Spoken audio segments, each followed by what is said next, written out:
प्रिय विद्यार्थियों, मैं छोटेलाल बलाई राजकीय महाविद्यालय करौली इतिहास विभाग से आज हम महाराजा जसवंत सिंह और मुगल संबंध भाग 3 पर चर्चा करेंगे, जिसमें हम आपको आपके पाठ्यक्रम अनुसार जसवंत सिंह और औरंगजेब, खजवा का युद्ध 5 जनवरी 1659 ईस्वी, जसवंत सिंह और दारा, जसवंत सिंह द्वारा मराठों का दमन 1665 से 1667 ईस्वी बिंदुओं पर चर्चा करेंगे। औरंगजेब और जसवंत सिंह। धर्मत के युद्ध में विजय प्राप्त कर और छोटी मोटी समस्याओं का समाधान करके तथा पिता साझा को बंदी बनाकर 21 जनवरी 1658 ईस्वी को औरंगजेब द्वारा अपना राज्याभिषेक करवा लिया गया और आलमगीर की उपाधि धारण की। औरंगजेब अत्यंत चालाक प्रवृत्ति का था, अतः उसने आमेर के राजा जयसिंह की सिफारिश पर जसवंत सिंह को क्षमा कर दिया एवं शाही सेवा में शामिल कर लिया और उसे करीब 2.5 लाख वार्षिक आय देकर दिल्ली आने के लिए राजी कर लिया।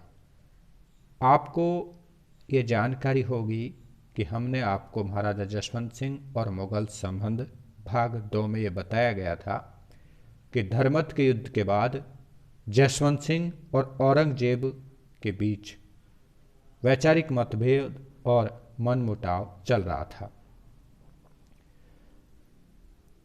खजवा का युद्ध 5 जनवरी 1659 ईस्वी। जब औरंगजेब को पता चला कि शुजा अपना अधिकार जमाने के लिए दिल्ली की ओर बढ़ रहा है, तो स्वयं सम्राट और जसवंत सिंह को वो साथ लेकर उसका दमन करने के लिए आगे बढ़ी।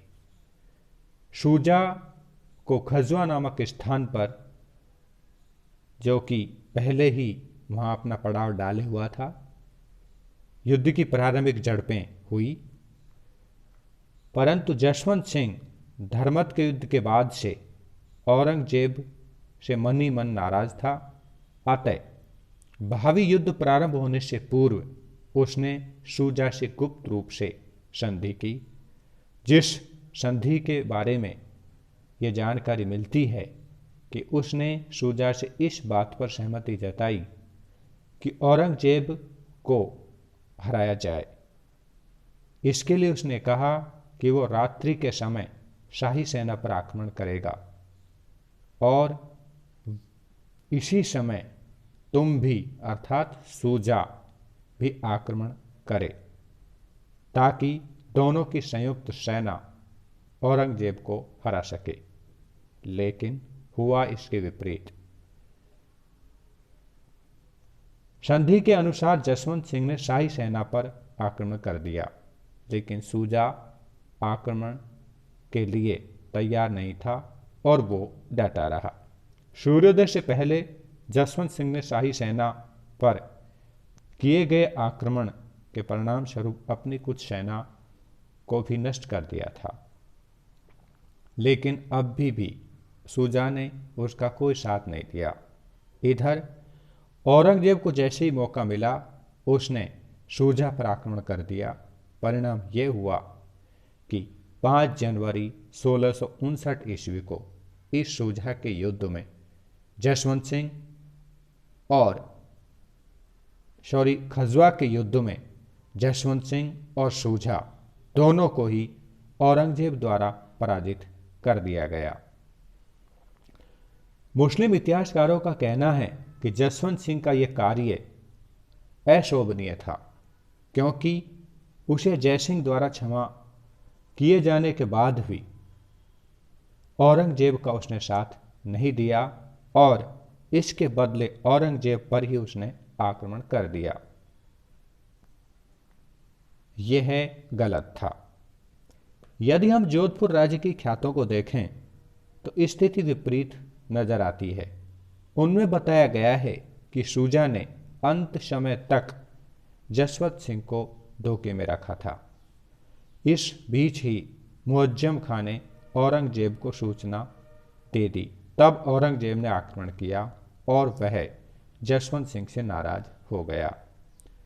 जसवंत सिंह नाराजगी के कारण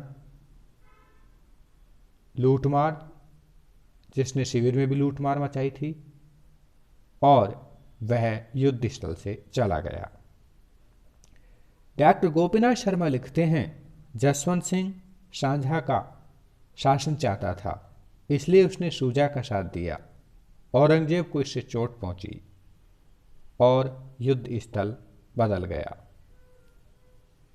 इस प्रकार से खजवा के युद्ध में शुजा जानबूझकर भागा तथा औरंगजेब को शुजा के शिविर में लूट से काफी सामान भी मिला। सरकार जयदुनाथ सरकार हिस्ट्री ऑफ औरंगजेब में लिखते हैं, यदि हम सभी घटनाओं का उल्लेख करें तो जसवंत सिंह के ऊपर थोपे गए दोषों में परिवर्तन और गुंजाइश नजर आती है। यदि जसवंत सिंह के इस मामले में या इस स्थिति को हम गलत माने तो यह अनुचित ही होगा। जसवंत सिंह के लिए सैन्य आवश्यक था, क्योंकि जिस दृष्टि से औरंगजेब ने राज्य से अपने पिता को हटाया था और भाइयों के साथ वो युद्ध कर रहा था, उसी प्रणाली से जसवंत सिंह ने अशिष्टता का जवाब दिया। जसवंत सिंह धर्मत की लड़ाई में उसकी हार का बदला लेना चाहता था। जसवंत सिंह और दारा जसवंत सिंह को कई पत्र लिख चुका था। परिणाम स्वरूप वह जोधपुर से इलाहाबाद आ गया था। इस समय दोनों को एक दूसरे की सहायता की आवश्यकता थी। जसवंत सिंह ने दारा को औरंगजेब के विरुद्ध सैनिक सहायता देने का आश्वासन दिया था। अतः दारा 14 फरवरी 1659 ईस्वी को 22,000 सैनिकों के साथ अजमेर की तरफ रवाना हो गया। परंतु इस समय औरंगजेब ने मोहम्मद अमीन को जसवंत सिंह के पास समझाने के लिए भेजा था। इन घटनाओं से ये पता चलता है कि वास्तव में ही जसवंत सिंह योग्य, प्रतिभावान और एक योग्य सेनापति की हैसियत से इस समय उसके द्वारा किए गए आक्रमण में वो अपनी सूझबूझ का परिचय दे रहा था। अर्थात औरंगजेब भी जसवंत सिंह से डर रहा था। अतः हम कह सकते हैं कि औरंगजेब इसीलिए जसवंत सिंह को समझाने का प्रयास कर रहा था। दूसरी तरफ देखते हैं कि यदि वह दारा की सहायता न करता तो मन सब बना रहेगा। यह दारा और जसवंत सिंह के बीच एक संधि थी। इस समय दारा और जसवंत सिंह के मन मुटाव भी पैदा हो गया। अतः औरंगजेब की शाही सेना के बदले जसवंत सिंह ने लड़ने से मना कर दिया।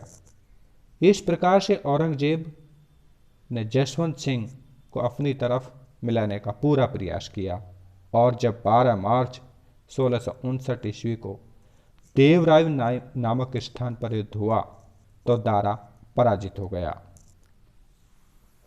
अर्थात जसवंत सिंह और दारा का जो भाग्य का जो फैसला होने वाला था वो देवराय के युद्ध में हो गया।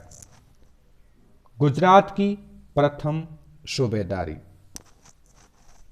औरंगजेब ने जसवंत सिंह को क्षमा कर दिया।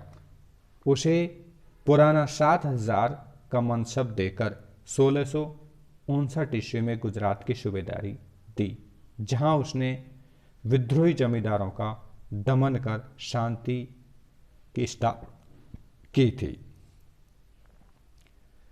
जसवंत सिंह द्वारा मराठों का दमन। गुजरात की सेवाओं से प्रसन्न होकर औरंगजेब ने जसवंत सिंह को दक्षिण में मराठों की शक्ति का दमन करने के लिए भेजा, क्योंकि 1662 ईस्वी में शाइस्ता खां और शाहजादा मुअज्जम को मराठे अर्थात शिवाजी का दमन करने के लिए भेजा था, जो अपने प्रयास में असफल रहे थे। उधर शिवाजी ने दुर्गों पर पुनः अपना अधिकार कर लिया था और मराठों का प्रभाव बढ़ता ही जा रहा था। अतः इन मराठों के बढ़ते हुए प्रभाव को रोकने के लिए औरंगजेब ने जसवंत सिंह का सहयोग चाहा। अतः जसवंत सिंह के साथ शाहजादा मुअज्जम को नियुक्त किया। इस बार वो आक्रमण न कर संधि और समझदारी से काम लेना चाहता था। इस बार शिवाजी को भी अपनी सैनिक शक्ति बढ़ाने की आवश्यकता थी। अतः उसने जसवंत सिंह के साथ संधि पत्र भेजा कि वो मध्यस्थता कराकर मुगल सम्राटों के साथ समझौता करा दे। अर्थात इस संधि पत्र का यही निष्कर्ष है कि जसवंत सिंह और मराठों की आपसी विचार विमर्श से मुगल और मराठों में संधि हो सकती थी। इस संधि पत्र से जसवंत सिंह और शाहजादा मुअज्जम प्रसन्न हुए और औरंगजेब के पास यह संदेश भेज दिया। औरंगजेब ने संधि प्रस्ताव स्वीकार किया तथा शिवाजी को राजा की उपाधि से सम्मानित किया और उसके पुत्र शंभा को 5000 मनसबदारी दी। इस प्रकार जसवंत सिंह का यह कार्य औरंगजेब को अच्छा लगा। उसे और परगने भी जागीर के रूप में दे दिए गए।